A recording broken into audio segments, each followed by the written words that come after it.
میرے محترم دوستوں، بزرگوں اور بھائیوں، اللہ تعالیٰ نے اس کائنات میں ہمیں سب سے عظیم انسان بنا کر یہ زندگی امانت دی ہے، اور یہ زندگی کی دولت ایک دفعہ ملی ہے، اور یہ زندگی دنیا کو بنانے کے لیے نہیں ملی، دنیا میں بسنے کے لیے نہیں ملی، بلکہ دنیا میں تو بطور مسافر کے بھیجا ہے، اور آخرت کی تیاری کے لیے اللہ نے بھیجا ہے۔ اللہ نے انسان کو آخرت کے لیے بنایا، یہ ہمیشہ ہمیشہ رہے گا۔ موت تو ایک دروازہ ہے جس سے منتقل ہو کر یہ آخرت کی طرف منتقل ہوگا، آخرت کی طرف جائے گا، اور اصل ٹھکانہ اللہ نے اس انسان کا جنت بنائی ہے، جہاں ہمیشہ ہمیشہ کی زندگی ہے، ہمیشہ ہمیشہ کی جوانی ہے، ہمیشہ ہمیشہ کی صحت اور خوشیاں ہیں اور نعمتیں ہیں، اور اللہ کی رضا ہے۔ اللہ اعلان فرمائیں گے الیوم احل علیکم رضوانی فلا اسخط علیکم بعدہ ابدا، کہ آج میں اپنی رضا کو تمہارے لیے واجب کرتا ہوں اور آج کے بعد کبھی ناراض نہیں ہوں گا۔ جنت والوں کے لیے اللہ کی رضا کی خوشخبری یہ سب سے بڑی نعمت ہوگی۔ اللہ نے بھی قرآن میں جہاں ایمان اور اعمال والوں کے لیے جنت کے باغات، وہاں کے محلات، وہاں کی نعمتیں اور خوشیاں اس کا ذکر کیا تو وہاں یہ فرمایا وَرِضْوَانٌ مِّنَ اللَّهِ اکبر، اے میرے بندو میری رضا کا حاصل کر لینا یہ جنت سے بھی بڑی چیز ہے۔ تو اللہ نے دنیا میں ہمیں بھیجا ہے، یہ زندگی اور جو کچھ ہمارے پاس ہے یہ اللہ نے امانت دی ہے آخرت کی تیاری کے لیے۔ تو یہاں پر پوری دنیا کا بادشاہ بن جائے، اللہ کے ہاں اس کی وہ قیمت نہیں، وزارتیں ساری اس کو مل جائیں، ساری زمینوں کا مالک ہو جائے، زراعت کے نقشے قائم ہو جائیں، تجارت کے نقشے اس کے پاس ہوں، اور دنیا کے اسباب اس کے پاس جمع ہوں، تو اس کی وہ حیثیت نہیں ہے، بلکہ جو قیمت جو ہے اللہ کے پر ایمان لانا اور اللہ کے سامنے جھکنا، اس کی قیمت ہے۔ دنیا تو اس کے اللہ نے دنیا کو مسافر خانہ بنایا، اللہ کے ہاں دنیا کی قیمت مچھر کے 2 پروں میں سے ایک پر کے برابر بھی نہیں۔ لو كانت الدنيا تعدل عند الله جناح بعوضة لما سقى منها كافرا شربا، دنیا اور دنیا کے جو اسباب ہیں ساری نعمتیں، اگر اس کی قیمت اللہ کے ہاں مچھر کے 2 پروں میں سے ایک پر کے برابر ہوتی تو اللہ کسی کافر کو نہ ماننے والے کو ایک گھونٹ پانی بھی نہ پلاتے۔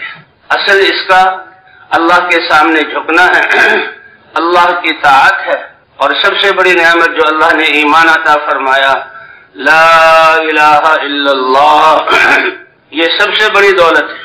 حضور صلی اللہ علیہ وسلم طواف فرما رہے تھے، بیت اللہ کو دیکھا اور فرمایا اے بیت اللہ تم کیا ہی پاکیزہ ہو، اور تیری خوشبو کیا ہی پاکیزہ ہے، اور تیرا اللہ کے ہاں کتنا مرتبہ ہے، لیکن مسلمان کی جان اور مسلمان کی عزت اور مسلمان کا مال اس کی حرمت اللہ کے ہاں تجھ سے بھی زیادہ ہے۔ تو اللہ تعالیٰ نے ہمیں دنیا میں بھیجا اور اسلام جیسی دولت عطا فرمائی، تو اصل اللہ کے سامنے جھکنا، اور اس سے بڑی دولت کہ انسانوں کو اللہ کے سامنے جھکنے والا بنانا۔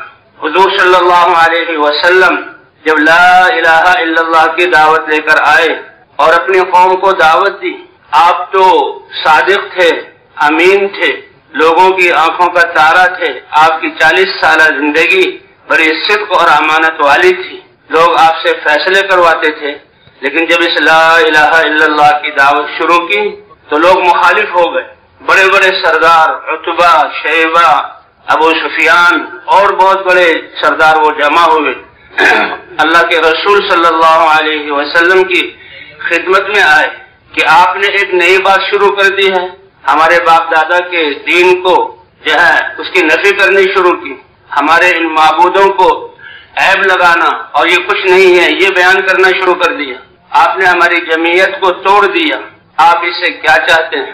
اگر آپ اس سے عزت اور شرافت چاہتے ہیں تو سودنا کا ہم آپ کو اپنا سردار مان لیتے ہیں بالاتفاق، اور کوئی بھی فیصلہ آپ کی رائے کے خلاف نہیں ہوگا، جو آپ فیصلہ فرمائیں گے ہم وہ کریں گے۔ آپ بتائیے کہ اس کام سے آپ سرداری چاہتے ہیں یا بادشاہ بننا چاہتے ہیں؟ ملکنا کا علینا، ہم آپ کو اپنا بادشاہ مان لیں گے، آپ ہمارے بادشاہ ہیں، لیکن اس کام کو چھوڑ دیں۔ اور کیا آپ مالدار بننا چاہتے ہیں تو سارے مال لا کر ہم آپ کے قدموں میں ڈال دیں گے، آپ اس سے جو ہے کوئی خوبصورت عورتیں چاہتے ہیں تو اپنی عورتوں کو جمع کر دیں گے، آپ جس کو چاہیں پسند کر لیں۔ لیکن اللہ کے رسول صلی اللہ علیہ وسلم نے سب کا انکار کیا کہ میں نہ سرداری چاہتا ہوں، نہ بادشاہت چاہتا ہوں، نہ مالدار بننا چاہتا ہوں، نہ میں تمہاری خوبصورت عورتیں چاہتا ہوں، مجھے تو اللہ نے ایک پیغام دے کر بھیجا ہے، بشیر اور نذیر بنا کر بھیجا ہے، میں تمہیں اللہ کی طرف ایمان اس کی دعوت دوں، لا الہ الا اللہ کی دعوت دوں، اور جو اللہ نے احکام دین اتارا ہے اس کی طرف سے میں بلاؤں اور اللہ کی نافرمانیوں سے روکوں۔ کہ اچھا، جو چیزیں ہم نے آپ کے سامنے پیش کی ہیں آپ نے اس کو قبول نہیں کیا اور آپ کہہ رہے ہیں اللہ کے رسول ہیں، تو پھر ہم پہاڑ کتنی تنگی والی زندگی گزار رہے ہیں، کتنی فقر و فاقے والی زندگی گزار رہے ہیں۔ ہمارا یہ مکہ شہر پہاڑوں کے درے ہیں اور تنگ ہے، آپ اپنے رب سے دعا کیجئے کہ اللہ پہاڑوں کو دور کر دے اور ہمارے شہر کو میدان والا وسیع بنا دے، عراق اور شام کی طرح یہاں باغات ہو جائیں اور یہاں نہریں چالو ہو جائیں، اور اللہ جو ہے تو آپ کا رب ہمیں نعمتیں دے دے، ہمیں اس فقر و فاقے سے نکال دے۔ اللہ کے رسول صلی اللہ علیہ وسلم نے فرمایا مجھے یہ چیزیں دے کر نہیں بھیجا گیا، مجھے تو یہ دعوت دے کر بھیجا گیا ہے، اور میں تو اللہ نے قرآن دیا ہے اور اللہ نے اپنے احکام دیے ہیں، میں تو بشیر اور نذیر کہ ایمان والوں کو اللہ کی رضا اور نعمتیں اور جنت کی خوشخبری سناؤں اور نافرمانی کرنے والوں کو اللہ کے عذاب سے ڈراؤں۔ تو اچھا، جو ہم نے پیش کیا وہ بھی آپ قبول نہیں کر رہے، اور جو ہم نے کہا کہ ہمارے لیے یہ کام کر دیں وہ بھی آپ قبول نہیں کر رہے، تو ہمارے جو لوگ اس دنیا سے جا چکے ہیں ان میں سے کسی کو زندہ کرا دیں۔ آپ کہہ رہے ہیں کہ انسان کو اللہ زندہ فرمائیں گے تو وہ آپ کی تصدیق کر دیں۔ آپ نے فرمایا نہیں، مجھے اس کے لیے نہیں بھیجا گیا، فرشتے اتر جائیں آپ کے لیے، وہ آپ کے لیے گواہی دے دیں۔ اللہ تعالی، ہم آپ کو دیکھ رہے ہیں کہ آپ ہم میں سے ایک شخص ہیں اور دنیا کے اعتبار سے کتنے تنگی والی حالت ہے، اللہ تعالیٰ آپ کے سونے چاندی کے محلات بنا دیں اور اللہ تعالیٰ آپ کو پر نعمتوں کی بارش فرما دیں۔ فرمایا ہے کہ میں یہ اس لیے نہیں بھیجا گیا، مجھے تو بشیر اور نذیر بنا کر بھیجا گیا ہے اور میں لا الہ الا اللہ اس کی دعوت دے کر آیا ہوں۔ تو بھائی سب سے بڑی بات کہ یہ انسان اس کے دل میں ایمان کیسے آ جائے، اس کا یقین کیسے درست ہو جائے، اور اللہ کے سامنے یہ جو ہے اللہ کے سامنے جھکنے والا کیسے بن جائے۔ اور اس سے بڑی بات ہم حضرت محمد صلی اللہ علیہ وسلم کی امت ہیں، سارے انسانوں کو اللہ کے سامنے جھکانے والے ہم کیسے بن جائیں۔ یہ سب سے بڑی نعمت ہے، یہ سب سے بڑی عزت ہے جو اللہ نے عطا فرمائی ہے۔ تو اللہ کا دین، اللہ نے دین مرحمت فرمایا، سب سے بنیادی چیز لا الہ الا اللہ کا یہ کلمہ ہے، اور سب سے اہم چیز یہ اللہ کی ذات پر یقین ہے۔ ساری چیزوں سے یقین نکل کر اللہ کی ذات پر یقین آ جائے کہ اللہ کے علاوہ کوئی عبادت کے لائق نہیں، اللہ تعالیٰ ساری کائنات کے بغیر سب کچھ کرنے پر قادر ہے، اور کائنات اپنے موجود ہونے میں، باقی رہنے میں اور اپنی صفات کو ظاہر کرنے میں اللہ کے امر کی محتاج ہے۔ اللہ کے امر کے بغیر کائنات میں سے کوئی چیز کچھ بھی نہیں کر سکتی۔ یہ یقین ہمیں ہمارے دلوں میں آ جائے، پھر اللہ تعالیٰ نے اپنے سامنے جھکنے کے لیے اور پسندیدہ زندگی اختیار کرنے کے لیے اللہ نے یہ مبارک دین مرحمت فرمایا۔ دین کیا ہے؟ مالک یوم الدین، دین کے معنی ہے بدلہ، کہ اللہ تعالیٰ یہ دین جو ہے پوری زندگی اللہ کے احکام سے معمور اور آباد ہو، اللہ کے احکام سے بھری ہوئی ہو۔ اللہ تعالیٰ احکام پر بھی دیتے ہیں اور احکام تک پہنچنے کا جو ذریعہ ہے اللہ اس پر بھی عطا فرماتے ہیں۔ اللہ کے راستے کے غبار، اس پر بھی اللہ تعالیٰ نعمتیں دیتے ہیں۔ انسان اللہ کے دین کے لیے بھوکا رہے، پیاس آ جائے، تھکن آ جائے، پسینہ بہے، سانس چڑھ جائے، یہ ساری مشقتیں نیکی بنا کر لکھی جاتی ہیں۔ اور مسلمان کی زندگی اور اجر کی ابتدا تو نیت سے ہوتی ہے۔ انما الاعمال بالنیات، کہ اعمال کا دار و مدار نیت پر ہے۔ حدیث میں آتا ہے کہ ایک نیکی کی نیت کر لیتا ہے تو نیت کی وجہ سے وہ ایک نیکی لکھ دی جاتی ہے، اور اگر برائی کی نیت ہوئی لیکن اللہ کے ڈر اور ایمان کی وجہ سے اس سے بچ گیا، اپنے آپ کو بچا لیا کہ نہیں یہ برائی نہیں کرنی، یہ بھی ایک نیکی لکھی جاتی ہے۔ تو نیت پر ایک نیکی، اور پھر اللہ کی طرف سے جو دین ہے کہ انسان جب اس نیکی کو کر لیتا ہے اللہ 10 نیکیاں بنا کر جو ہے وہ لکھتے ہیں کہ جو ایک ہے من جاء بالحسنۃ فلہ 10 امثالھا، ابتدا 10 گنا اجر سے ہوتی ہے، اور پھر نسبتوں کے بدلنے اور حالات کے بدلنے سے اللہ تعالیٰ اور اخلاص کی برکت سے نعمتوں ان نیکیوں کے اجر کو اللہ بڑھا دیتے ہیں، لاکھوں گنا کر دیتے ہیں، کروڑوں گنا کر دیتے ہیں، حتیٰ کہ اللہ تعالیٰ بے حساب عطا فرماتے ہیں۔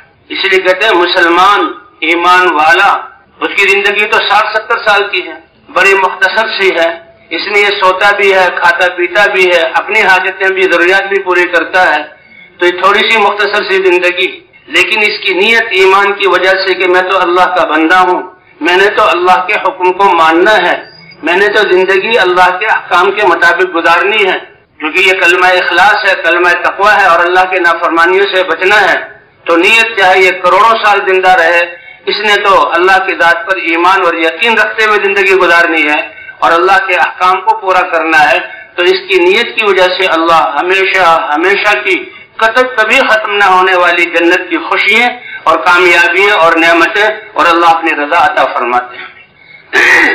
زندگی تو بہت تھوڑی سی، کافر وہ کفر پر ہے، اس کی نیت ہی ہے بتوں کو پوجنا، اس کی نیت ہی ہے رسم و رواج پر چلنا، چاہے ہزاروں سال کی زندگی دی جائے، اس کی نیت کی بنیاد پر اللہ ہم سب کی حفاظت فرمائے، ہمیشہ کی اس کے لیے سزا ہے کہ اعمال کا دار و مدار نیت پر، یہ تو نیت سے کہ ہم سب یہ نیت کر لیں، یہ بات ہو رہی ہے سارے پرانے ساتھی ہیں، اے اللہ ہم تو حضور صلی اللہ علیہ وسلم کی محنت والے ہیں، یہ ہماری زندگی کا مقصد ہے، خود تیرے دین پر آنا، تیرے سامنے جھکنا، تیرے احکام کو پورا کرنا، اور ساری انسانیت جو موجود ہے ان کو اور قیامت تک آنے والی نسلوں کو تیری طرف بلانا، تیرے سامنے جھکانا، ان کے دلوں میں تیری ذات پر یقین کا پیدا کرنا اور ان کی زندگیوں کو تیرے احکام سے آباد کرنا، یہ ہماری نیت ہے۔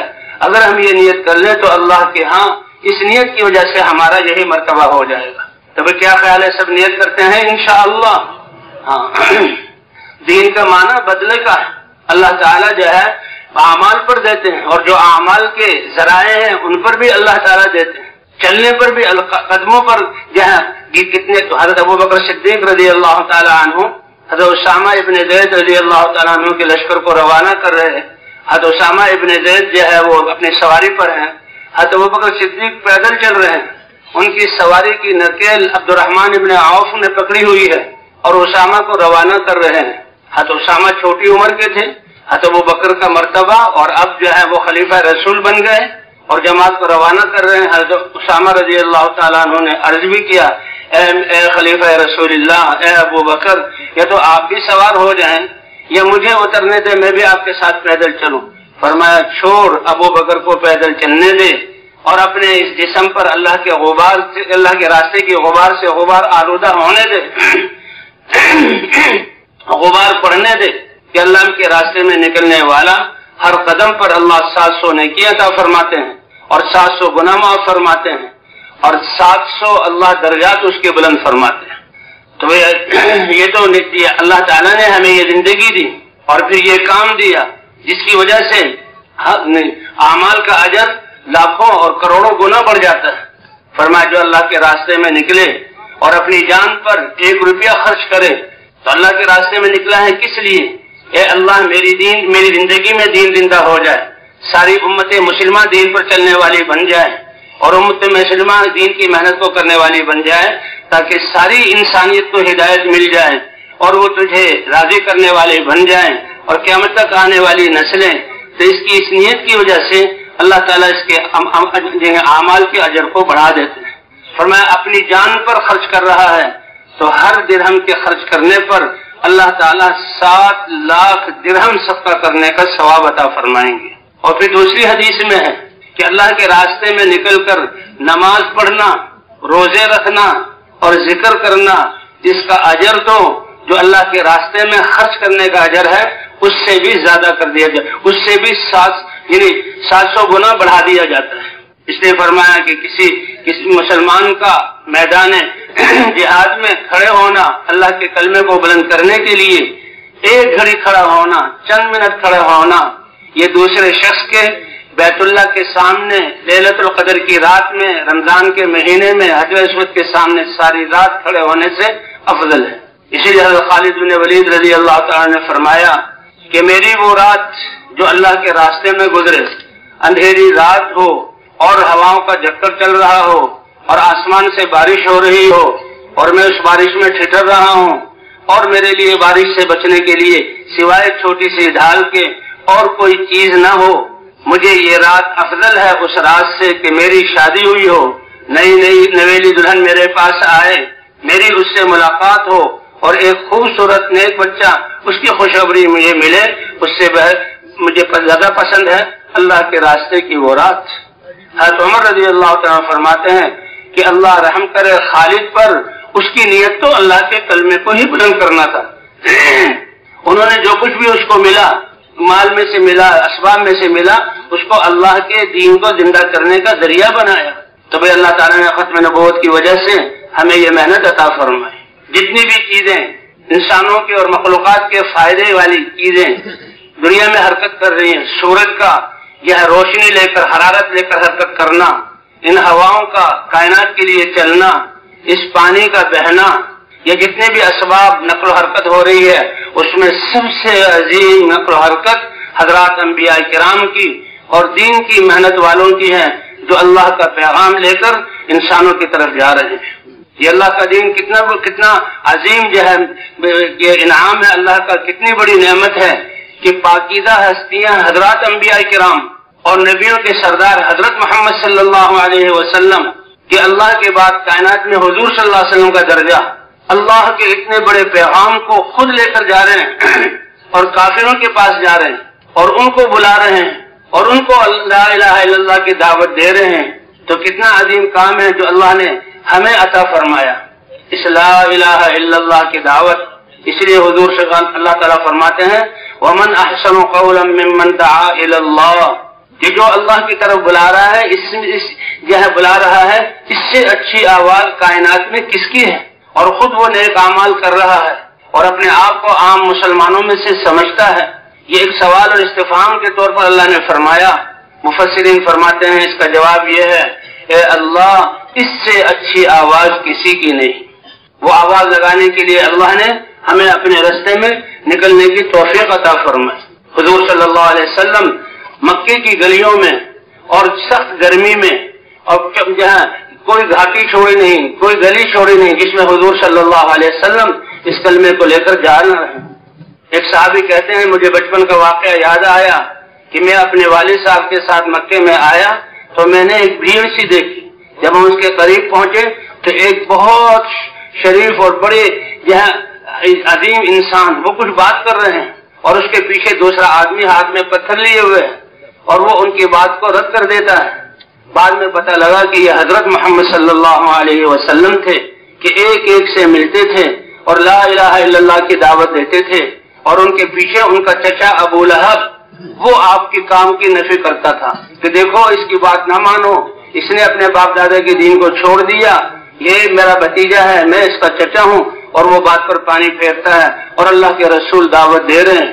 ایک موقع پر سخت گرمی میں جب گرمی سخت ہو گئی، آپ صلی اللہ علیہ وسلم اپنے گھر تشریف لائے، آپ کی صاحبزادی حضرت زینب رضی اللہ تعالیٰ عنہ نے دیکھا تو آپ کی اس تھکاوٹ اور آپ کے پراگندہ بال اور آپ کی اس گرمی اور پسینے کے بہنے پر وہ رونے لگی اور کہنے لگی میری قوم کو کیا ہوا کہ میرے والد یہ اللہ کے رسول یہ تو ان کو کامیابی اور اللہ کے دین کی طرف بلاتے ہیں اور وہ اس کا انکار کرتے ہیں، مخالفت کرتے ہیں۔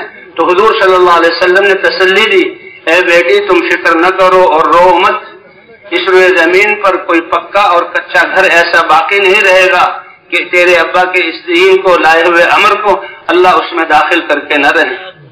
تو بھی حضرات انبیاء کرام کی یہ محنت ختم نبوت کی وجہ سے اللہ تعالیٰ نے یہ محنت اس امت کو عطا فرمائی اور اس کی وجہ سے اس کو بہترین امت قرار دیا گیا۔ سب سے بڑا پیغام نقل و حرکت کہ اللہ کے دین کی محنت کو دعوت کو لے کر چلنا اور انسانوں تک اس کو پہنچانا۔ اس لیے یہاں جمع ہوئے ہیں کہ ہم جو ہماری یہ پچھلی زندگی کہ دنیا جس کو اللہ نے فنا کرنے کے لیے بنایا، ہماری صلاحیتیں اس کو بسانے میں لگ گئی. جن چیزوں کا وعدہ اللہ نے کیا ہوا اور اللہ ہم تک پہنچا رہے ہیں، ان چیزوں کو حاصل کرنے میں ہم نے محنت لگا دی. اور جو آخرت جس کا ذمہ داری اللہ نے ہم پر ڈالی کہ وہاں کا سرمایہ تیار کرو، اس سے ہم غافل رہے. اور اللہ نے حضرت محمد صلی اللہ علیہ وسلم کی امت میں پیدا فرما کر یہ ذمہ داری عطا کی، اے اللہ پچھلی کوتاہیوں کو معاف فرما دے. اے اللہ ہم سے اپنی جانوں پر اور امت مسلمہ پر، اپنی نسلوں پر اور انسانیت کے بارے میں ظلم ہوا کہ ہم اس پیغام کو لے کر نہ جا سکے. اے اللہ ہماری اس کوتاہی کو معاف فرما دے. تو ہم مانگیں گے معافی اللہ سے انشاءاللہ. اور کتنی زندگی باقی ہے؟ اے اللہ بقیہ زندگی ہم تیرے اس دین کو لے کر پوری دنیا میں جائیں گے.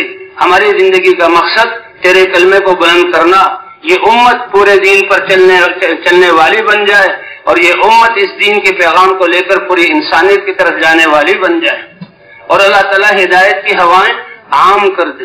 اس کے لیے اللہ کے راستے میں نکلنا. فرمایا لغدوۃ فی سبیل اللہ او روحۃ خیر من الدنیا وما فیہا.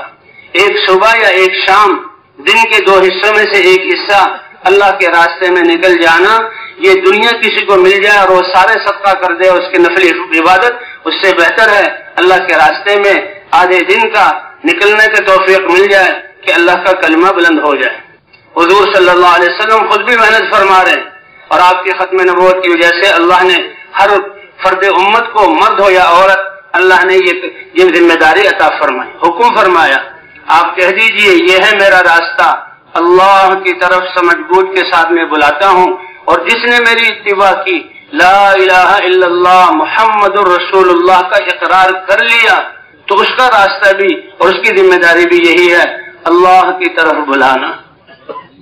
اس لیے بھی ہماری زندگی اس کے لیے، اسی کے لیے حضور صلی اللہ علیہ وسلم جو ایمان لاتا ہے وہ فوراً حضور صلی اللہ علیہ وسلم کے ساتھ دعوت میں شریک ہو جاتا ہے.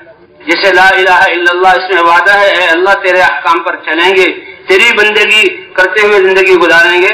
تو محمد الرسول اللہ، اے اللہ ہماری زندگی تیرے نبی کے طریقے کے اور سنت کے مطابق ہوگی، اور ہمارا کام بھی حضور صلی اللہ علیہ وسلم والا کام ہے. آپ خاتم النبیین ہیں.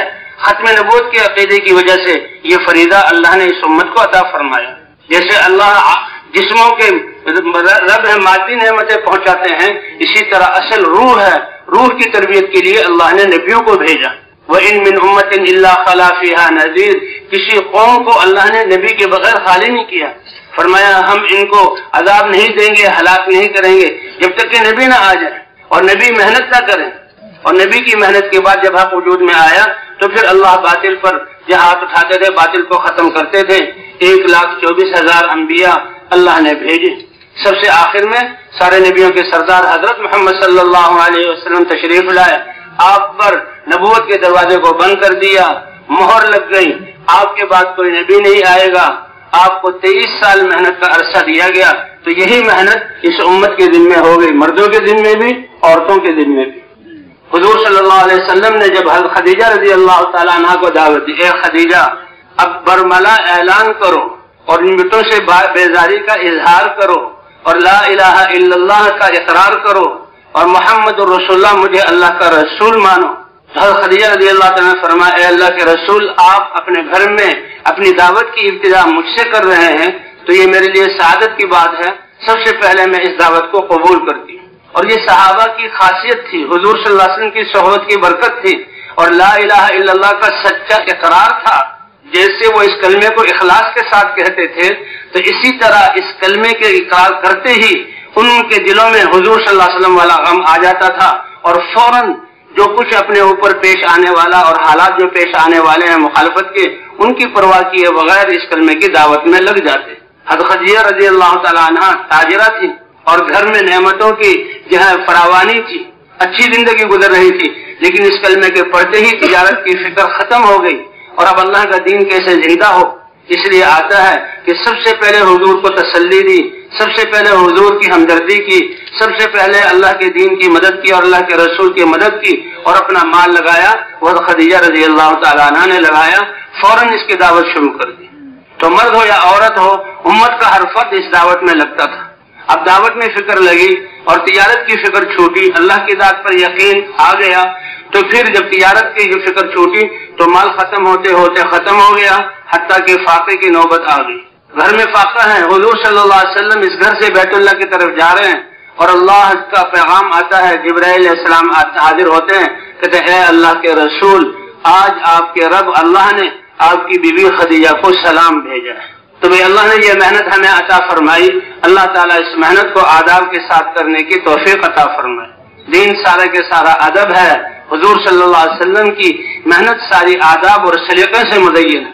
فرمایا علمنی ربی فاحسن تعلیمی، میرے رب نے مجھے علم عطا فرمایا، بہت اچھا علم عطا فرمایا۔ میرے رب نے زندگی کی سلیقے اور آداب اور سب سے بہترین آداب اور سلیقے مجھے عطا فرمائے، حتیٰ کہ اللہ خود گواہی دے رہے ہیں انک لعلی خلق عظیم۔ اسی لیے یہ محنت اس کے آداب ہیں، اس میں دو بنیادی چیزیں ہیں، ایک نقل و حرکت ہے اور ایک اجتماعیت ہے۔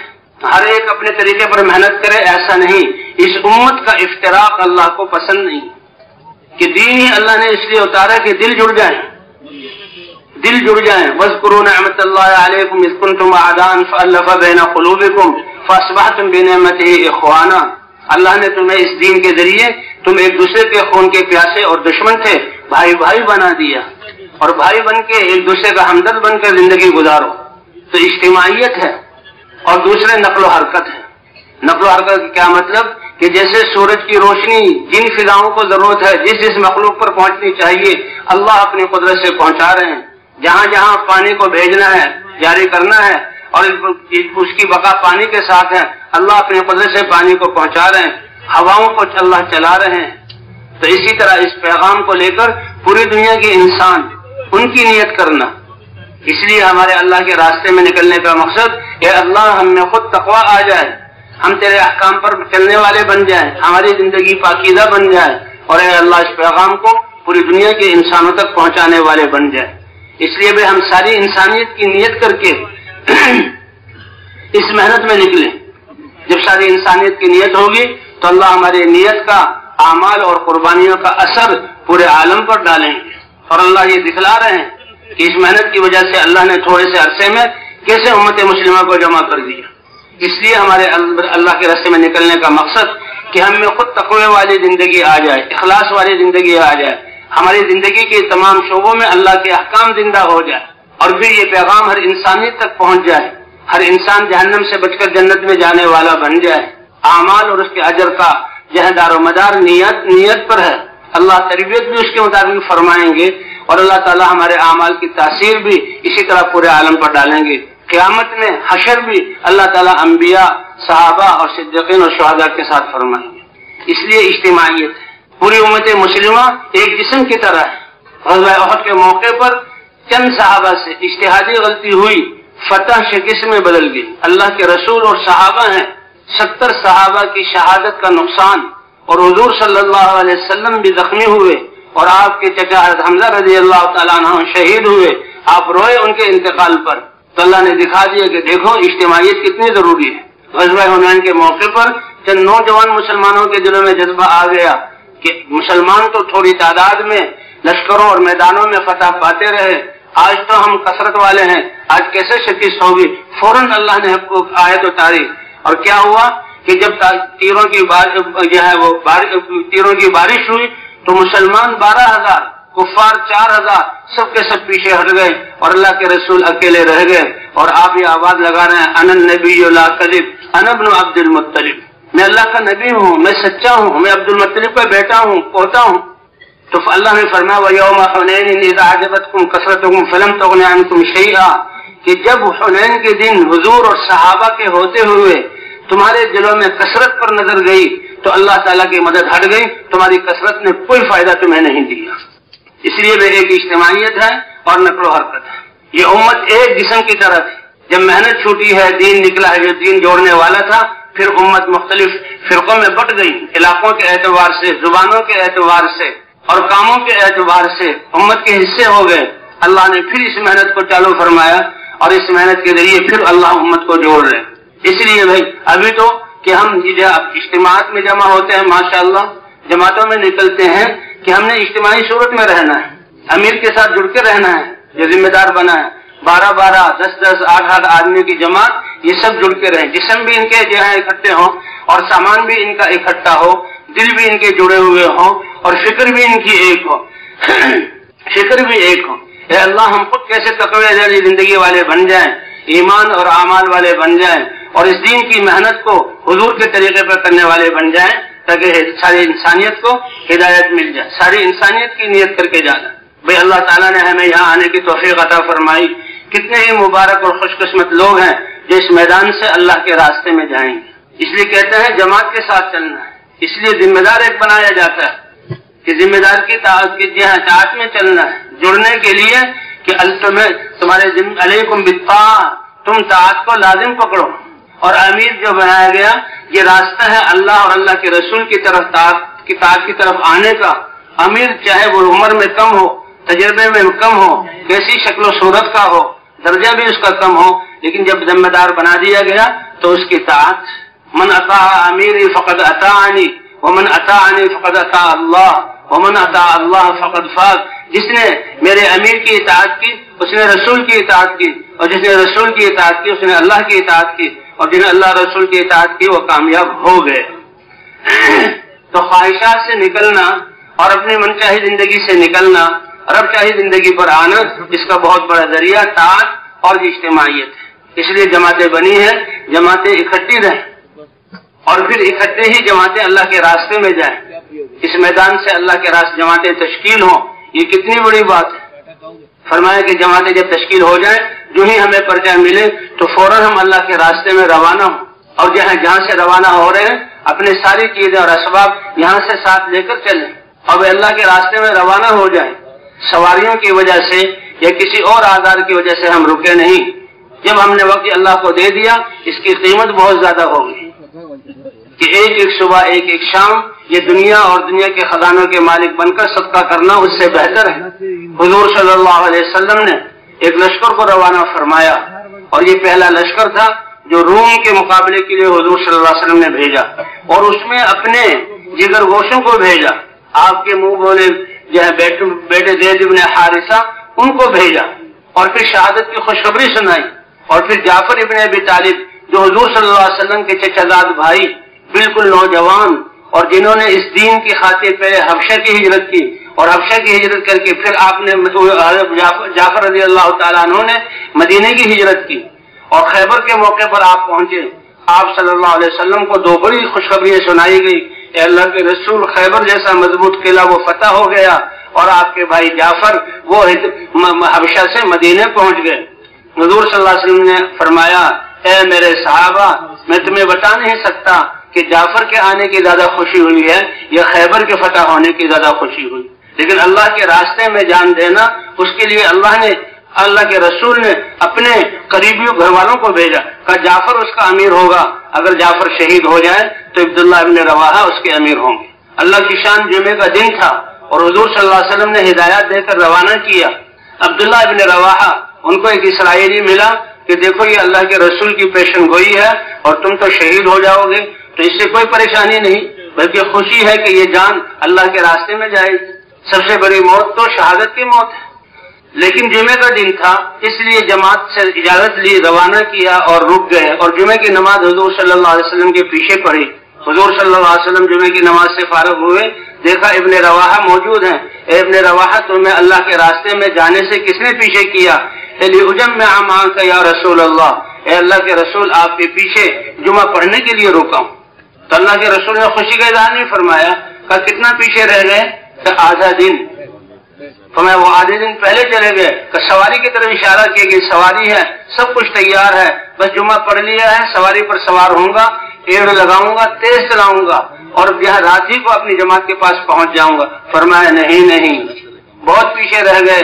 لو انفقت ما فی الارض جميعا ما ادرکت غدوتهم، تم نے مجھے مسجد نبوی میں ٹھہرے اور میرے پیچھے جمعہ پڑھا، یہ سارے اعمال کا ثواب تمہیں مل گیا۔ اس پر مزید اگر روئے زمین کے خزانوں کے مالک ہو کر تم اس کو صدقہ کر دو اور اس ثواب کو بھی اس اپنے ان اعمال کے ثواب کے ساتھ ملا لو، تو ان کے آدھے دن پہلے جانے کے ثواب کو تم پہنچ نہیں سکتے۔ اس لیے بھائی ہم تو جو ہی اٹھیں سچ تیار رکھیں، کہ جب ہمیں اشارہ ہو اور حکم ہو ہم اللہ کے راستے میں روانہ ہو جائیں، پوری جماعت مل کر اللہ کے راستے میں۔ حضور صلی اللہ علیہ وسلم نے ایک جماعت کی تشکیل کی اور رات ہی کے وقت کی۔ اب وہاں تو گھروں میں چراغ نہیں جلتے تھے، راستوں میں کیا ہوگا، نشیب و فراغ والی زمین تھی، پتھر بھی تھے، ڈھیلے بھی تھے، کانٹے بھی تھے اور حشرات الارض بھی تھے۔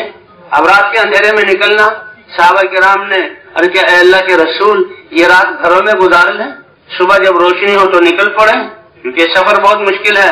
تو اللہ کے رسول نے کیا مبارک ارشاد فرمایا، فرمایا میرے صحابہ کیا تم یہ نہیں چاہتے کہ تمہاری یہ رات بھی اللہ جنت کے باغوں میں سے کسی باغ میں گزرے؟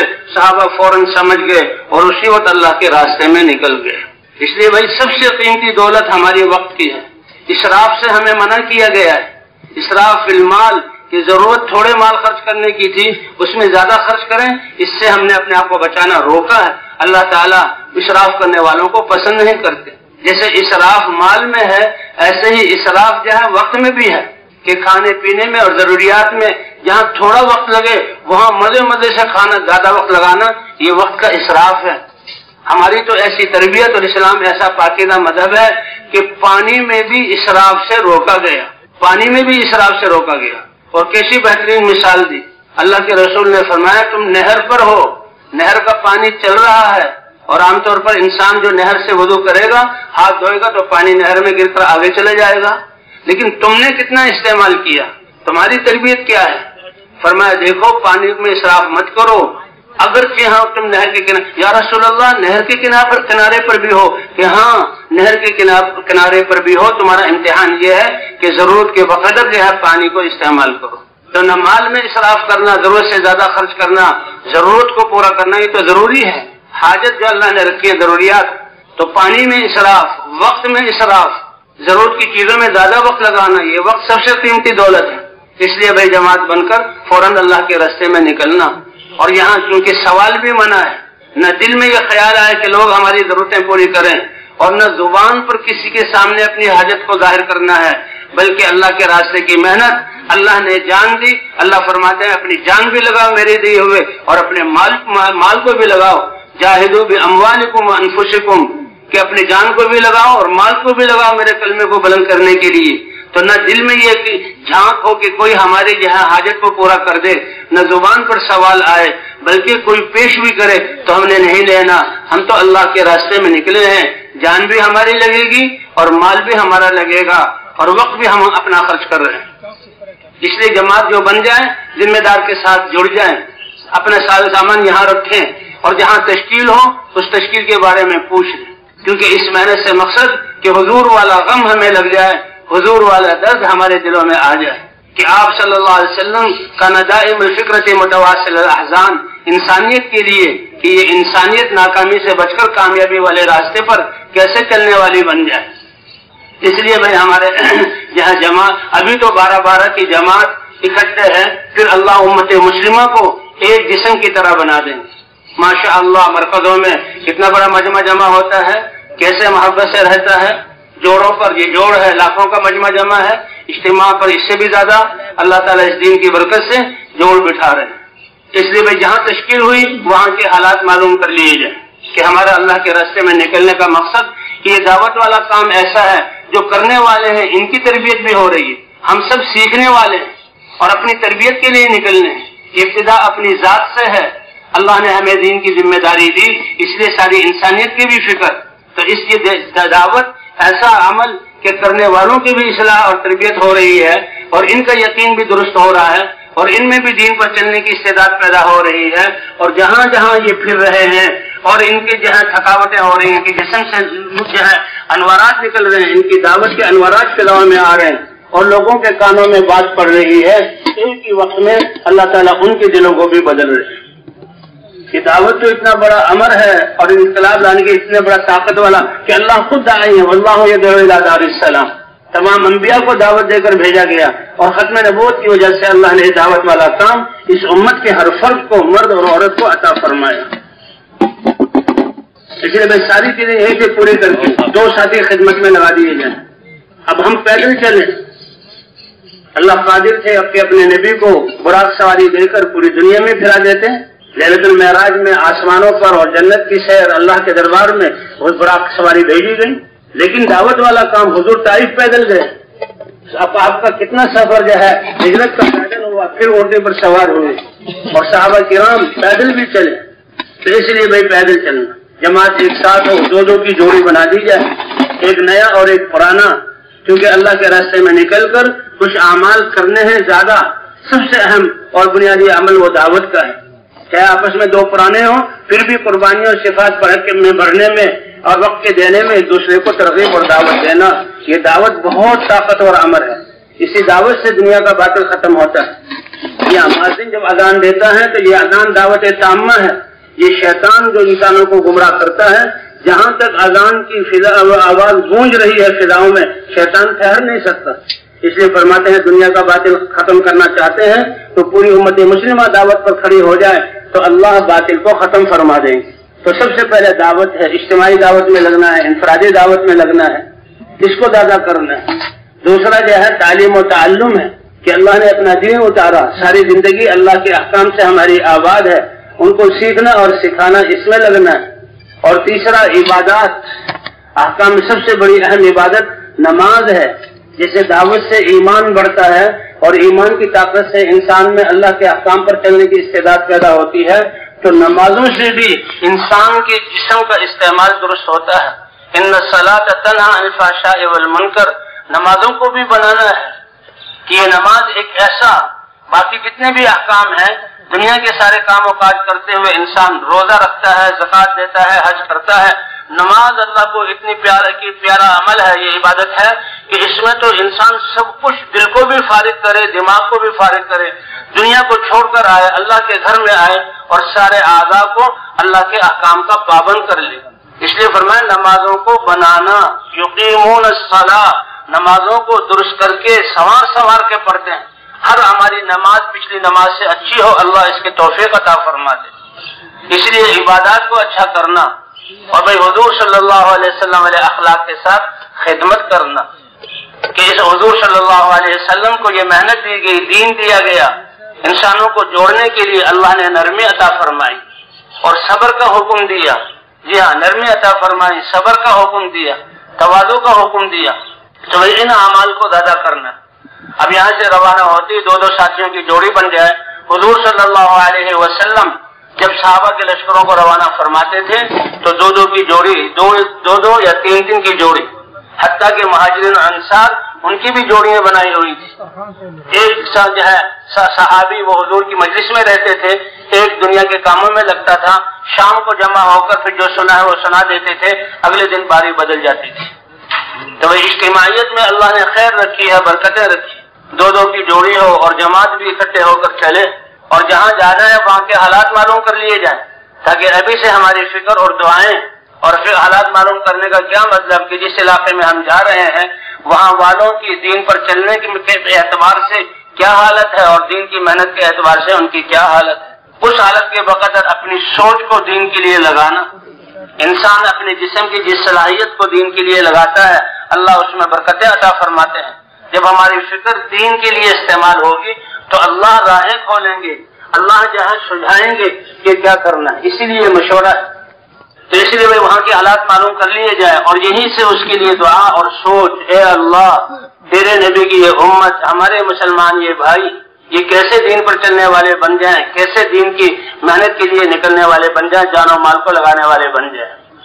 اور بھائی دو ساتھی خدمت کے لیے بھی مقرر کیے جائیں.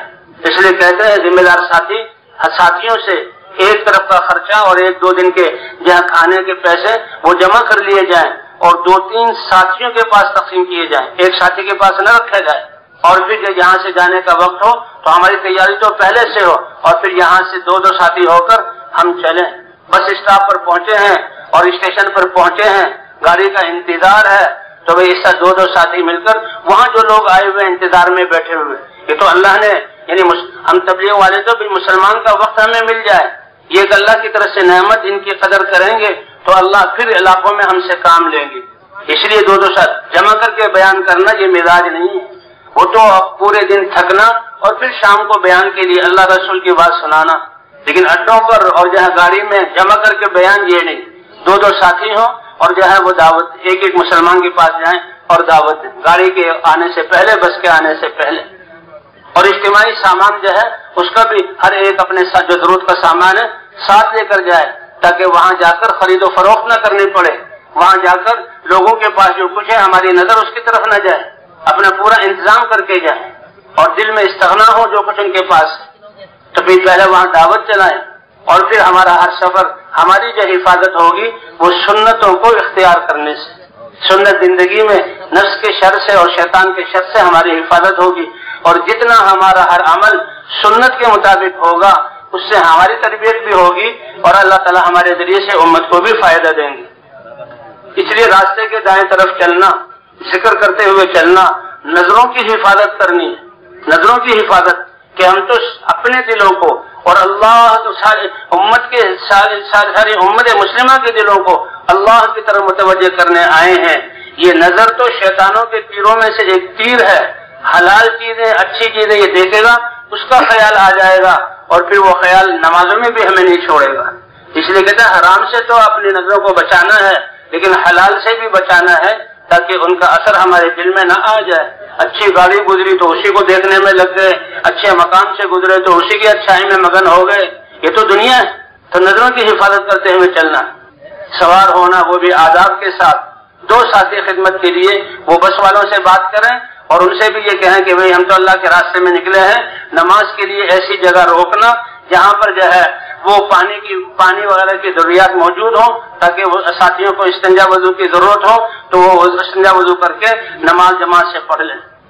اور گاڑی میں بھی جو ہے اگر گاڑی کہیں رکتی ہے، نظام الاوقات معلوم ہے، باوضو ہم پہلے سے مسلمان، یہ وضو تو مسلمان کا ہتھیار ہے، وہ تو ہر وقت باوضو رہتا ہے، لیکن آدار بھی رکھے ہیں تو بھائی وضو کر کے جہاں اگر گاڑی کہیں رکتی ہے تو باجماعت نماز ادا کی جائے، ورنہ گاڑی کے ڈبوں میں ایسی جگہ کہ جہاں 2-3 ساتھی کھڑے ہو سکتے ہیں، 3 کی جماعت کے ساتھ نماز پڑھنا۔ اور بھائی وقت جو ہے بہت قیمتی ہے، بس کہیں رکی ہے تو یہ نہیں کہ اب انہوں نے 10 منٹ کے لیے روکا ہے، اکثر بات تو یہ ہے کہ ہماری دعوت ایسے چلے اور کنڈکٹر اور جو ڈرائیور ہے اس کو بھی دعوت دیں کہ وہ بھی ہمارے ساتھ نماز میں شامل ہو جائے، لیکن اس کا وقت، اس کا مطلب یہ نہیں کہ ہمارا وقت زیادہ خرچ ہو۔ سب کا وضو ہے تو فوراً اذان دیں، نماز پڑھیں، وضو نہیں ہے تو استنجا وضو کر کے جلدی سے نماز کے لیے جمع ہو جائیں اور باجماعت نماز پڑھ کر پھر سفر میں روانہ ہو جائیں۔ گاڑی رکتی ہے، جو ٹکٹ لیے ہیں ایک ایک ساتھی کو اس کا ٹکٹ دیا جائے، جس درجے کا ٹکٹ لیے اسی درجے میں ہم سوار ہوں۔ گاڑی جو روکے تو پہلے اترنے والے مسافروں کو آرام سے اترنے دیں، ان کا سامان پکڑ لیں، ان کو سہارا دے دیں، بچے کو گود میں لے کر اتار دیں اور پھر اطمینان سے جو ہمارا درجہ ہے اس میں سوار۔ اور بھئی یہ اعمال زیادہ کرنے کے ہیں سفر میں بھی، اس لیے ہم عام لوگوں سے مل جل کر بیٹھے تاکہ راستے میں دعوت دینے کا موقع ملے، لمبا سفر ہو تو آپس میں سیکھنا سکھانا اور تعلیم کا حلقہ بھی لگ جائے، اور نمازوں کے اوقات آئیں ہم نماز بھی پڑھ سکیں، اور وہی ذکر کرتے ہوئے ہم نے جانا ہے۔ لوگوں سے مل جل کر بیٹھیں گے تو سب سے پہلا امر، سب سے بڑا امر دعوت ہے۔ اللہ نے دعوت کے آداب قرآن میں بیان کی، اللہ اپنے نبی کو فرما رہے ادعو الی سبیل ربک بالحکمت والموعظۃ الحسنہ، آپ اپنے رب کے راستے دین کی طرف بلائیے حکمت کے ساتھ۔ حکمت ایک ملکہ ہے کہ جس کو ہم دعوت دے رہے ہیں اس کا مزاج کیا ہے، نرمی برداشت کرتا ہے یا سختی سے بات کو سمجھتا ہے، دین میں کس سطح پر ہے تاکہ آگے کی دعوت دی جائے، کتنی اس میں استعداد ہے، یہ دعوت دیتے دیتے اللہ یہ ملکہ ہمیں عطا فرما دیں گے۔ اور کسی کو سمجھانے کے 2 طریقے ہوتے ہیں، ایک سختی اور برے الفاظ کے ساتھ اور ایک اچھے الفاظ کے ساتھ۔ والموعظۃ الحسنہ، ایسے نصیحت کیجئے جو دل میں اثر کرے اور اچھے طریقے پر، اس لیے ہر مسلمان جس سے ملاقات ہو وہ ہم یعنی سمجھ جائے کہ اس میرے بھائی نے تو مجھے بہت بڑے ذمہ داری کی طرف متوجہ کیا۔ کسی دعوت دینے میں حکمت میں سے یہ ہے تھوڑا سا تعارف ہو جائے، تعارف ہونے میں بھی ہونے میں ہی پتہ لگ جائے گا کہ یہ کس استعداد کا اور کتنا وقت ہے اس کا، اس وقت میں اس کو جو ہے دعوت ہم پوری کر لیں۔ اللہ نے یہ دعوت اتنا بڑا طاقتور امر ہے، یہ اس کا اعجاز ہے کہ ہمارا اعلان کرنے والا چند سیکنڈوں میں اپنی بات کو پورا کر لیتا ہے۔ اور بھائیوں، میری اور آپ کی اور سارے دنیا کے انسانوں کی کامیابی کے لیے اللہ نے اپنا مبارک دین مرحمت فرمایا۔ دین زندگی گزارنے کا وہ طریقہ جو اللہ نے اتارا، نبی لے کر آئے، اب یہ دین ہماری زندگیوں میں کیسے آ جائے تاکہ ہم کامیاب ہو جائیں، اس کے لیے نبیوں والی محنت ہے، یہ راستہ ہے۔ ختم نبوت کی وجہ سے یہ محنت ہر کلمہ گو مسلمان کے ذمہ ہے۔ اس کے بارے میں ہم بات ہوگی، آپ تشریف رکھیں۔ اس نے بات کا خلاصہ متکلم چند منٹوں میں اس کو پھیلا کر ہر مسلمان کو تیار کرتا ہے مسجد میں لانے کے لیے۔ انفرادی دعوت میں ہم اس کو منٹوں اور گھنٹوں تک لے جاتے ہیں، بیان کرنے والا بھی گھنٹوں سمجھاتا ہے۔ تو کتنا وقت ہے، اسی وقت میں اس کو جو ہے سمجھانے کی کوشش کریں۔ اور بھائی جان اور مال اپنا، ہم تو لوگوں کا اکرام کریں، لیکن لوگوں کے پاس جو کچھ ہے نہ ہمارے دل میں ہو، اگر وہ دے بھی تو پھر احتیاطاً معذرت کر دی جائے، اس کی یہاں کسی چیز کو لیا نہ جائے۔ اگر وہ کہے کہ میں تمہارے ساتھ چلتا ہوں تو یہ سمجھایا جائے کہ اس کام کی تو ایک ترتیب ہے۔ اللہ کا شکر ہے آپ نے کام کو سمجھا، نیت کی، تو اپنے علاقے میں اپنی مسجد والوں کے ساتھ جڑیں، 5 نمازیں جماعت کے ساتھ پڑھیں، تعلیم میں وہاں بیٹھیں، ملاقاتوں اور گشتوں میں جائیں اور علاقے سے جماعت بنا کر پھر اللہ کے راستے میں نکلیں۔ اترنے سے پہلے یہ ہماری دعوت پوری ہو چکی ہے۔ تو اس طرح آج جو ہے سفر بھی ہمارا آداب کے ساتھ جتنا سنت کے مطابق ہوگا، ہمارے یعنی نفس کے شر سے اور شیطان کے شر سے ہماری حفاظت ہوگی۔ اور جن علاقوں میں ہم جب گئے بس سے جہاں اترے، اب بستی میں داخل ہونا ہے، اسٹیشن سے جماعت اتری، اب اللہ کے راستے میں گئے، سردی گرمی، سفر کی تھکاوٹ اور بھوک یا کھانے پینے کا ضروریات کا آگے پیچھے ہونا، یہ اللہ کے راستے کے ایسے تحفے ہیں کہ اس پر اللہ اپنی رضا اور ہدایت کے فیصلے فرماتے ہیں۔ شیطان بھی اس وقت حملہ کرتا ہے، اس لیے بھائی سارے ساتھیوں کو جمع کر کے سب کی حوصلے اور ہمت بڑھائی جائے کہ دیکھو دنیا کے بھی لوگ کتنے سفر کر رہے ہیں، ہم سے زیادہ، ہم سے پہلے سوار تھے اور ہم سے زیادہ سفر طے کریں گے اور ہم سے زیادہ مشقتیں برداشت کر رہے ہیں، حالانکہ دنیا کی قیمت اللہ کے ہاں کچھ بھی نہیں۔ اللہ نے اپنے راستے میں نکلنے کی توفیق عطا فرمائی، اللہ کے راستے میں نکلنے کہ اللہ کے وہ تو ایمان والے کی بھوک اور پیاس کا ایک ایک لمحہ اور تھکن اور جو ہے رنج اور غم کا اس کو ایک ایک نیکی بنا کر لکھ دیا جاتا ہے، اور اللہ کے راستے میں نکل کر تو ان کا اجر لاکھوں اور کروڑوں گنا بڑھا دیا جاتا ہے۔ تو یہ اللہ کے راستے کی تھکن ہے۔ اور وہ سب ساتھیوں کو جمع کر کے تھوڑی ان کی حوصلہ افزائی ہو جائے اور نیت کی تازگی ہو جائے کہ ہم جو اللہ کے راستے میں نکلے ہیں کس لیے، کہ اللہ ہمیں اپنے دین پر چلنا آسان کر دے، ہم دین پر چلنے والے بن جائیں، اور جس بستی میں جا رہے ہیں وہاں کا ایک ایک فرد پورے دین پر چلنے والے بن جائے اور حضور کی محنت کو حضور کے طریقے پر کرنے والا بن جائے۔ بس سے اترے ہیں تو ساتھیوں کو ذرا تقاضے ہوں اس کی اجازت دے دی جائے، پھر ساتھیوں کو جمع کر لیا جائے اور جو آس پاس کے لوگ ہیں ان کو دعا کے عنوان پر جمع کر لیا جائے، اور جب مذاکرات ان کو پتہ لگے کہ یہ بستر اٹھا کر پھرنے والے کتنے عظیم لوگ ہیں اور کیسے ان کے دلوں میں انسانیت کی ہمدردی ہے اور ان کی دعاؤں میں ساری انسانیت کے لیے مانگنا ہے، تو ہماری دعاؤں سے ہی ان کو پتہ لگ جائے گا کہ یہ کس لیے نکلے۔ تو یہ بھی بستی کی طرف جانا جو ہے یہ بھی آداب کے ساتھ 2 ساتھی کی جوڑی ہو اور راستے کے دائیں طرف چلیں اور نظروں کی حفاظت کرتے ہوئے چلیں اور دعاؤں کا اہتمام کرتے ہوئے چلیں۔ سفر کی بھی دعائیں، سواری کی بھی دعائیں، یا اللہم انا نسألک فی سفرنا ھذا البر والتقوى ومن العمل ما ترضى اللہم انت الصاحب فی السفر والخلیفۃ فی الاہل والمال۔ سواری پر سوار ہونے کی بھی دعا ہے، 3 دفعہ الحمدللہ، 3 دفعہ اللہ اکبر، جی ہاں، اور پھر استغفار، اور سواری چلے تو سبحان الذی سخر لنا ھذا وما كنا له مقرنین وانا الى ربنا لمنقلبون۔ اسٹیشن سے یا علاقے میں جہاں اگر مرکز میں گئے ہیں تو مرکز والے آئیں گے تو مرکز والوں کو اپنی جماعت کی کیفیت کہ بھئی اتنے افراد ہیں اور اس سطح کے ہمارے ساتھی ہیں، اور ان سے مسجدوں کے حالات لے لیے جائیں۔ جماعت جو جماعت ہے ذمہ داری مشورے سے مسجدوں کو کہ کن مسجدوں میں جانے سے ہمارا فائدہ ہوگا، علاقے والوں کا فائدہ ہوگا۔ اگر جماعت مضبوط ہے، پرانی کی ہے، تو نئے نئے علاقے لیے جائیں۔ درمیانہ جماعت ہے تو درمیانہ جہاں محنت ہے ان مسجدوں کو لیا جائے، اور اگر بھائی کمزور جماعت ہے تو جہاں فعال مسجدیں ہیں تاکہ ہمارے ساتھیوں کی تربیت ہو جائے، اور دن کو پہلے سے متعین نہ کیا جائے۔ ہمارا ہر مسجد میں جانے کا مقصد 100% لوگوں سے ملاقات کرنا، دین اور ایمان کے نفع بتلانا اور اس ذمہ داری کا احساس دلانا اور ان کو اس محنت کے لیے تیار کرنا، 100% لوگوں سے ملاقات بھی ہو جائے اور نفع جماعتیں اللہ کے راستے میں نکل جائیں اور اس مسجد میں مقامی جماعت بنا کر جائیں، جیسے حضور صلی اللہ علیہ وسلم پوری امت کو بنا کر گئے۔ سارے صحابہ حضور کی فکر اور محنت والے اور حضور کی جذبے والے تھے، اور وہاں ان سے پوری دنیا میں جو ہے دین پھیلا. تو اصل بات یہ ہے کہ جہاں وہاں مقامی اگر پہلے سے کام موجود ہے تو اس کو اور مضبوط کر دیں, ساتھی قربانی میں اور صفات میں آگے بڑھیں, سارے سب پرانے ساتھی جو ہیں وہ کام کو کرنے والے بن جائیں. تو مقامی جماعت پہلے سے موجود ہے, اس کو مضبوط کرنا, نہیں ہے تو جماعت بنانا. اس کے لیے ایک دن میں کام پورا ہو جائے تو بہت اچھا ہے, ورنہ 2 دن اور تیسرے دن بھی رہ سکتے ہیں. بہت مجبوری کی صورت میں جماعت کی وصولی ہے 4 دن, تو بھائی 3 دن پہلے سے اوقات متعین نہ کیے جائیں. اور فرمایا کہ جو کناروں کی بستیاں ہیں فقراء اور مساکین کی, ان کی بستیوں سے کام شروع کیا جائے. اور ان سے ہوتے ہوتے ہم نے تو ہر طبقے کو لینا ہے. حضرات انبیاء کرام کی سب سے پہلے بات وہی لوگ مانتے تھے کہ جن کے دلوں میں اسباب اور دنیاوی نقشوں کے یقین نہیں ہوتے تھے. فقر و فاقے والے, مزدوری کرنے والے اور بہت سادہ زندگی والے, یہی سب سے پہلے بات کو مانتے تھے. قرآن پاک میں اس کا ذکر ہے. ایسے لوگوں پر محنت کرتے ہوئے پھر جہاں کوئی کسی طبقے کو اور کسی مسجد کو ہم نے چھوڑنا نہیں. تو بھائی جب مسجدوں میں جائیں, بستی میں داخل ہوئے تو بستی کی دعا اللہم بارک لنا فیہا اللہم انا نسألک خیر ھذا القرية, یہ دعائیں پڑھ لی جائیں. اگر نیا ساتھی ہے اس کو یہ دعائیں پڑھا دی جائیں. ایک بستی سے دوسری بستی کی طرف منتقل ہو رہے ہیں, اگر پہلے ہی سے اطلاع کر دی جائے تو پرانے ساتھی پہلے سے موجود ہوں گے اور اسی وقت مشورہ ہو کے ہمارا کام شروع ہو جائے گا. اگر پرانے ساتھی نہیں ہیں تو بھائی اس مسجد میں جائیں.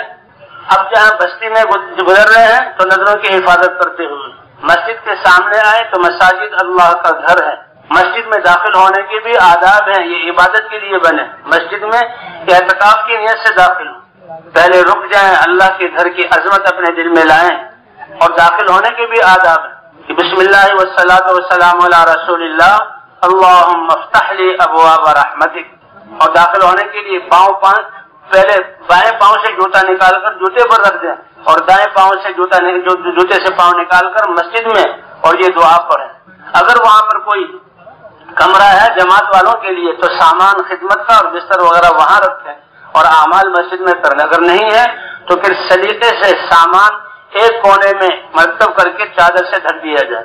لیکن خدمت کا سامان مسجد کے اندر نہ لے جائیں. خاص طور پر گیس کا چولہا یا مٹی کے تیل کا چولہا اور پیاز اور لہسن بدبودار چیزیں یہ مسجد میں لے کر داخل نہ ہوں. مساجد اللہ کا گھر ہیں, فرشتے آتے ہیں. یہ انسان اس کو جو بدبو سے کراہت ہوتی ہے تو فرشتے تو بنے ہوئے ہی نور کے ہیں.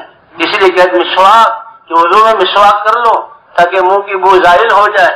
یہ مسلمان جب قرآن پڑھتا ہے تو فرشتے منہ سے منہ لگا کر اس کی قرآن کو سنتے ہیں. اس لیے بدبودار چیزیں لے کر داخل نہ ہو. اور سب سے پہلے اگر مسجد کی خدمت کی ضرورت ہے, صفائی وغیرہ وہ خدمت کر دیں, ٹینکی بھر دیں. اور سب سے پہلے 2 رکعت نماز پڑھ کر اللہ سے مانگیں. اللہ نے جہاں دعوت دی ہے اس کو راضی کرنے کے لیے اللہ نے دعا والی طاقت بھی دی ہے کہ مخلوق کو جس بات پر لانا چاہتے ہیں پہلے اللہ کے دربار میں ہم جو ہے اس کو رکھ دیں.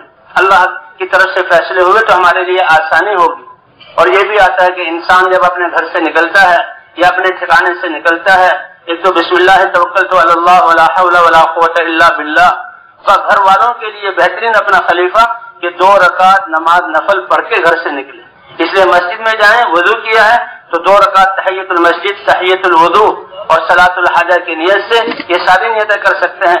پڑھ کے اللہ سے مانگیں, اے اللہ ہم تو تیرے کمزور بندے ہیں, تیرے دین کی محنت اور نبی کی فکر کے لیے آئے ہیں, ہمارے دلوں کو بھی اس پر جما دے اور بستی والوں کے دلوں کو بھی نرم کر دے. اور بستی والوں کو اطلاع ہے تو سب سے پہلے مشورہ ہو. جیسے اللہ نے یہ کام دیا تو بھائی کام اپنے نفس کے شر سے, شیطان کے شر سے بچنے کے لیے اللہ نے جو ہے ہمیں مشورہ بھی دیا کہ مشورے اور طاعت کے حکم سے امیر اور ذمہ دار اور ساتھی جڑے ہوئے ہوں کہ بھائی تم نے ذمہ دار کی اطاعت کرنی ہے. فرمایا کم درجے کا بھی ہو اس کی اطاعت کرو, یہ تربیت ہے نفس کی. اور امیر ذمہ دار جو ہے وہ ساتھیوں کے مشورے کا پابند ہے, مشورے سے چلیں.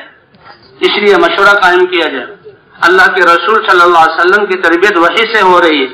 اللہ جہاں وحی نازل فرما رہے حکم ہے وشاورہم فی الامر, ساتھیوں کی حوصلہ افزائی اور ان کی ہمتیں بڑھانے کے لیے, ان کی استعدادوں کو کام میں لانے کے لیے آپ ان سے مشورہ کیجیے. اور پھر صحابہ کرام ایسے مشورہ کرنے والے تھے کہ اللہ نے ان کے مشورے کی صفت کو قرآن میں ذکر کیا, وَأَمْرُهُمْ شُورَىٰ بَيْنَهُمْ, ان کا معاملہ آپس میں مشورے سے طے ہوتا ہے. اس لیے بھائی جاتی سارے ساتھی پرانے ساتھیوں کو اطلاع ہے تو وہ مشورے کے لیے جمع ہو جائیں. مشورہ بڑا اہم عمل ہے. اللہ کی طرف متوجہ ہوں اور ہمارے دل فکر مند ہوں اور پھر سارے ساتھیوں سے رائے لی جائے. اب مشورے کا مقصد کہ سارے ساتھی سارے اعمال سے جو ہے وہ گزر جائیں، سب ساتھیوں سے سارے اعمال کرانے، اور مشورے کے ذریعے ساتھیوں کو اپنی فکر اور عقل اور سمجھ دین کے لیے استعمال کرنے کا سلیقہ، کہ جب ہم اپنی فکر کو دیں گے تو اللہ کی طرف سے تربیت ہوگی. اور بھائی بستی والوں سے بھی رائے لیں، ان کو بھی اسی وقت دیکھیں بھائی ہم یہاں اس بستی میں آئے ہیں، اللہ نے ہمیں دین کی ذمہ داری، دین کی اہمیت، ایمان کے نفع، آخرت کے حالات، آخرت کی بنیاد پر قدم اٹھانا، یہ ساری چیزیں بیان کر کے ان کو اس محنت کی ذمہ داری کا احساس دلانا. تو آپ بتائیں کہ آپ کی بستی سے نقد جماعتیں نکل جائیں، ایک ایک فرد تک بات پہنچ جائے، آپ کی کیا رائے؟ وہ اس بات کو سن کر بس انہوں نے فکر شروع کی، پھر اللہ ان کے لیے راہیں کھول دیں گے.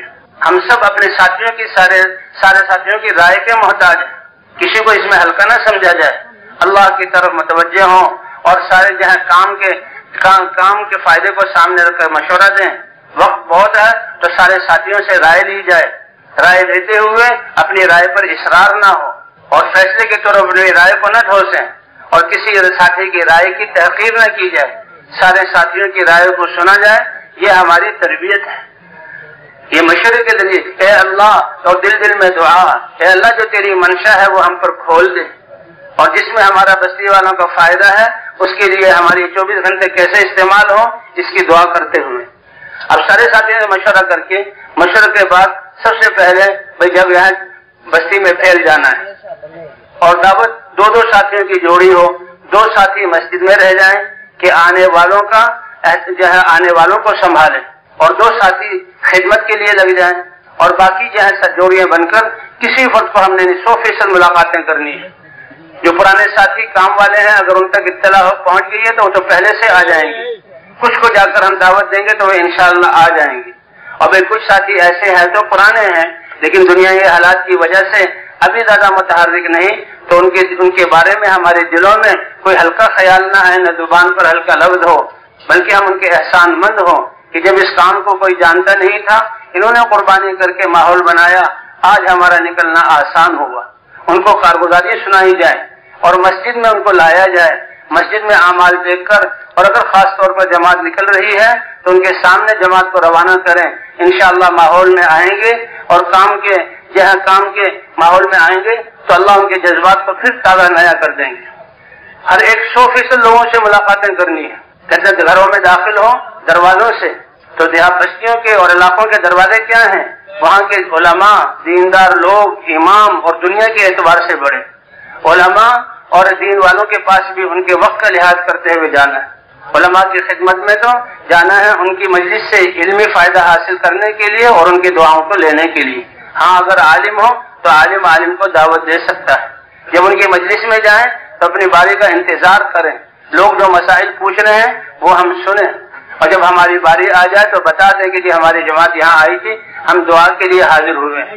اگر دیکھیں کہ وہ دلچسپی لے رہے ہیں تو جو کارگزاری ہے صحیح کارگزاری وہ ان کے سامنے بیان کی جائے کہ اس دعوت کے کام کے ذریعے سے کیسے لوگوں کی زندگیوں میں تبدیلی آ رہی ہے اور دین پر چل رہے ہیں، اور کیسے مساجدیں بن رہی ہیں اور لوگ اللہ کے راستے میں چل رہے ہیں، تو ان کی تائید جو ہے شامل حال ہو. فوراً دعا کر دیں تو ٹھیک ہے، ورنہ دعا کے لیے عرض کر دیا یہ کافی ہے. اور اسی طرح ایک فرد سے، یعنی جو اس مسجد کے ساتھ ہم اپنی محنت کو اس مسجد میں ہم آئے ہیں، اسی کے آس پاس اور جو مسجد کے پڑوسی ہیں اس سے متعلق ہیں، انہی کی میں جو ہے محنت کو مرکوز کریں. اگر یہاں والے لوگ کہیں دور رہتے ہیں تو ان سے ملنے کے لیے وہاں جائیں، حتیٰ کہ 24 گھنٹے جو ہے وہ جو ہے 100% لوگوں سے ہماری ملاقات ہو جائے. جو دنیا کے اعتبار سے بڑے ہیں ان کے پاس بھی جائے جائے. حضور صلی اللہ علیہ وسلم بادشاہوں کو خط لکھتے تھے، ان کے پاس جا رہے ہیں کہ اللہ نے ان کو صلاحیتیں دی ہیں، یہ صلاحیتیں کیسے اللہ کے دین کے لیے استعمال ہوں، یہ اس دین کی محنت کو کرنے والے بن جائیں. ان کو زیادہ صلاحیتیں دی، اس لیے حضور کہتے تھے کہ تمہاری بادشاہت کی اور تمہاری ان چیزوں کی ہمیں کوئی ضرورت نہیں، تم اسلام لے آؤ سلامتی پا جاؤ گے. اور تمہارے اسلام لانے سے جتنے تمہاری رعایا میں لوگ اسلام لائیں گے تو اس کا ثواب بھی تمہیں ملے گا۔ اب یہ صلاحیتوں والے لوگ ہیں، یہ اللہ کے راستے میں نکلیں گے تو ان کے نکلنے کی وجہ سے ان کے متعلقین ان کا ثواب ان کو ملتا رہے گا۔ استعداد اللہ نے زیادہ دی تو کتنے لوگ ان کی یہ لوگوں کو دعوت دیں گے، اللہ کے انہیں کی منفعت کو سامنے رکھتے ہوئے ان کے پاس جایا جائے۔ لیکن بھئی ایسے لوگوں کی ملاقات کے لیے ہم جو ہے منجھے ہوئے ساتھی بھیجیں، ایسے کہ جن کے دعوت دیتے دیتے جن کے سامنے سونا اور مٹی برابر ہے اور دنیا کی چیزوں کی کوئی حیثیت نہیں، تاکہ ان کی چیزوں کا اثر لے کر نہ آئے۔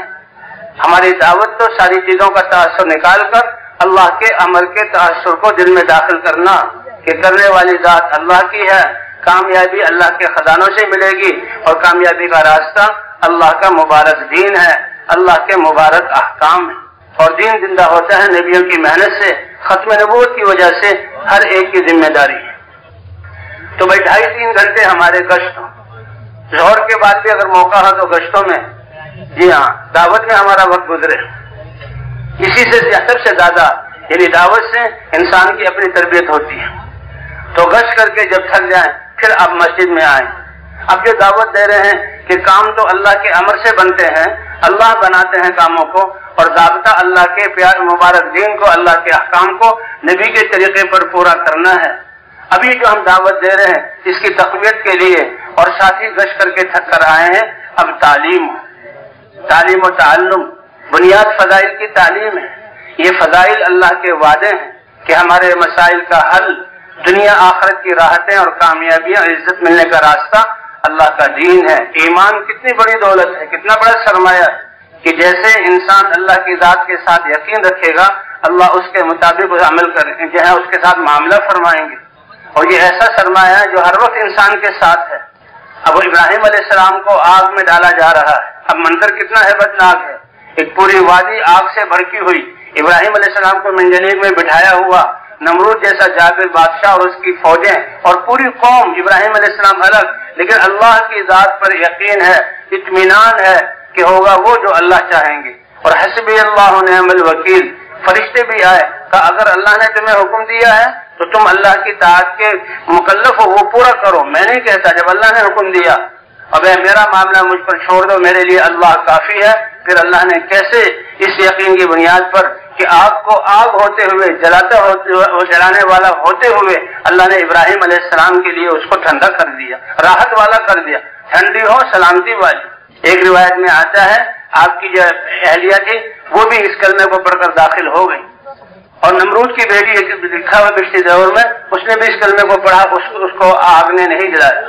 نمرود اور اس کی فوجیں وہ تو پریشان ہو گئی اور کہنے لگی تم تو بالکل برباد اور جو ہے ناکام ہو گئے، تمہاری اسکیم فیل ہو گئی، اور ابراہیم علیہ السلام تو آگ میں 40 دن گزرے، فرمایا سب سے بہترین دن میرے اور راحت والے وہ جو آگ میں گزارے۔ اور پھر نمرود نے ہاتھ جوڑے کہ نکل جاؤ ہمارے اس ملک سے، تمہاری وجہ سے ہمارے یہ قوم عوام میرے ہاتھ سے نکل جائے گی۔ تو ابراہیم علیہ السلام نے جو ہے وہ فلسطین کی طرف ہجرت کی۔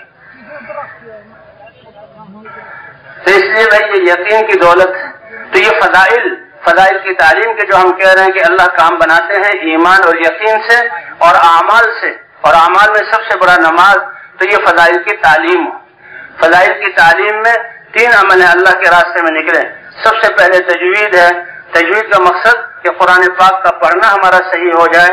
جو قرآن پاک کا پڑھنا صحیح ہوگا تو نماز صحیح ہوگی، اور نماز صحیح ہو گئی تو پوری زندگی کے اعمال ٹھیک ہو جائیں گے، کہ کیونکہ نماز میں سارا جسم کے اعضاء اللہ کے حکم کے پابند ہوتے ہیں۔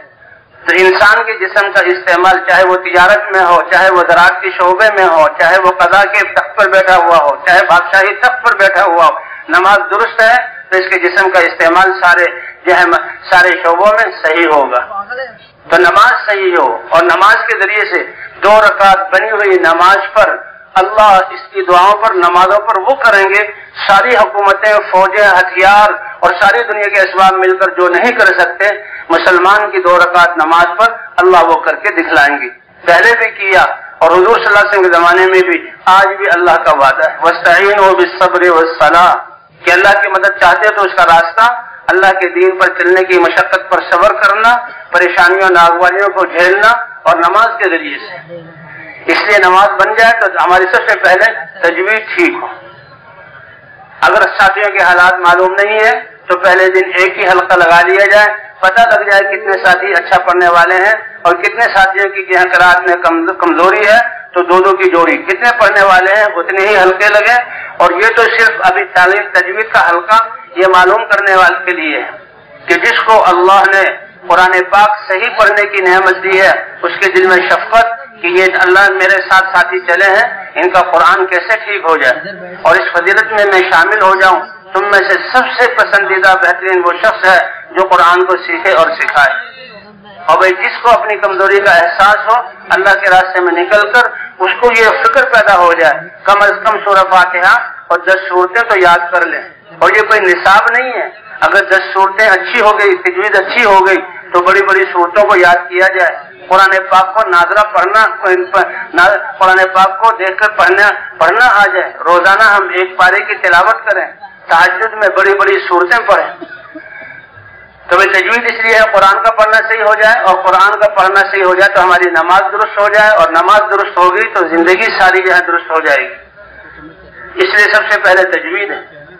تجوید کے بعد جو ہماری فضائل اعمال کی کتاب ہے, فضائل اعمال کے جو حصوں میں سے ہر حصے سے پڑھنا ہے. فضائل قرآن ہے, فضائل نماز ہے, فضائل ذکر ہے, فضائل تبلیغ ہے, مسلمانوں کی موجودہ پستی کا واحد علاج ہے, اور فضائل صدقات کے 2 حصے ہیں, پہلا اور دوسرا, دونوں حصوں سے پڑھا جائے. ابھی رمضان آنے والا ہے تو بھی فضائل رمضان میں سے بھی, اور جب حج کا موسم ہو تو حج میں سے. تو یہ تعلیم کا حلقہ اس کے جہاں اس کا مقصد ہے کہ اللہ کے وعدوں کو سن کر اللہ کے وعدوں کا یقین آ جائے, اور ان کامیابوں کو حاصل کرنے کے لیے ہماری دوڑ اعمال کی طرف لگ جائے. اللہ کے امر سے ہم اثر لینے والے بن جائیں. اللہ کے جو وعدے آیات کی صورت میں, اللہ کے وعدے احادیث کی صورت میں, ان میں نور ہے, اور یہ نور ہمارے دلوں میں آ جائے. جیسے ظاہری چیزوں کے دیکھنے میں ایک سورج کی روشنی ہے, رات کو اندھیرے میں بجلی چلی جائے کچھ نظر نہیں آتا, دوسرے انسان کی اپنی آنکھ کی روشنی ہے, دونوں روشنیاں ہوں تو ہر چیز نظر آ رہی ہے, اور پتہ لگ رہا ہے نفع یہ دوست ہے, یہ دشمن ہے, یہ نفع دینے والی چیز نقصان. تو اسی طرح دین کے سمجھنے کے لیے ایک قرآن کی روشنی ہے اور ایک ایمان کی روشنی ہے, دل میں یقین کی روشنی ہے, اعمال کی روشنی. تو اس لیے بھائی یہ جو ہے کیا کہتے ہیں, ان ساری کتابوں, اس لیے تعلیم کس لیے کہ اللہ کے وعدوں کا یقین آ جائے اور ہمیں اعمال کا شوق پیدا ہو جائے, اللہ کے امر سے ہمارے دل اثر لینے والے بن جائیں, دلوں میں ہدایت کا نور آ جائے جس سے ہمیں اللہ کے احکام کے ماننے اور دین کی محنت کرنے میں کامیابی نظر آئے. اور اس کے فضائل ایسے ہیں کہ جہاں یہ مجلس لگتی ہے تو فرشتے گھیر لیتے ہیں, آسمانوں تک تانتا چلا جاتا ہے. اللہ جانتے ہوئے پوچھتے ہیں کہ میرے بندوں کے پاس سے آئے ہو, کیا کر رہے تھے؟ اے اللہ وہ جنت کی طلب میں تھے, دوزخ سے وہ ڈر رہے تھے, تیری محبت میں بیٹھے ہوئے تھے, کیا ان سب چیزوں کو دیکھا ہے کہ نہیں؟ اگر دیکھ لیتے تو پھر اس سے بھی زیادہ ان چیزوں میں لگ جاتے. فرمائے فرشتے میں تمہیں گواہ بناتا ہوں, میں نے ان سب کو بخش دیا, اعلان کر دو کہ اس حال میں کھڑے ہو جاؤ کہ اللہ نے تمہارے گناہوں کو بخش دیا اور تمہارے گناہ نیکیوں سے بدل دیے گئے. فرشتہ عرض کرتا ہے کہ اس میں تو ایک شخص ایسا تھا جو اپنے کسی مقصد کے لیے آیا تھا, اس نے تو کسی سے ملنا تھا, دیکھا بیٹھے ہوئے ہیں تو بیٹھ گیا. فرمائی اتنی پیاری قوم ہے, لا یشقی بہم جلیسہم, آج طفیلی کو بھی آج میں بخش دوں گا, آج وہ جو ہے محروم اس مجلس سے نہیں جائے گا. بھئی آداب کیا ہے؟ باوضو ہو کر بیٹھے. مسلمان کو وضو تو ہتھیار ہے مسلمان کا. ایک صحابی نے کہا یا رسول اللہ فقر اور تنگی ہے, کیا کروں؟ حضور نے فرمایا باوضو رہو. اس نے باوضو رہنا شروع کیا, آ کر خوشخبری سنائی, اے اللہ کے رسول, اللہ نے اس عمل کی برکت سے میرے فقر کو دور کر دیا. وضو مسلمان کا ہتھیار ہے. باوضو ہوں, نفل پڑھ لیں, استغفار کر کے بیٹھیں, ادب سے بیٹھیں, سیکھنے والے کی نیت سے, جیسے سیکھنے والا ادب سے بیٹھتا ہے, تصدیق کی نیت سے بیٹھیں, عمل کرنے کی نیت سے بیٹھیں. ہم سننے کے حق کو ادا کر دیں گے تو اللہ تعالیٰ عمل کے وقت اور پہنچانے کے وقت ان چیزوں کو یاد دلا دیں گے, عمل کرنے کی نیت سے اور پوری دنیا میں پہنچانے کی نیت سے. اس لیے بھی ہم اللہ کے راستے میں نکل کر جیسے تجوید ٹھیک کریں گے, صورتوں کو یاد کریں گے, روزانہ یہ 6 نمبر ہیں, ان 6 نمبروں کے فضائل کو ایک ایک حدیث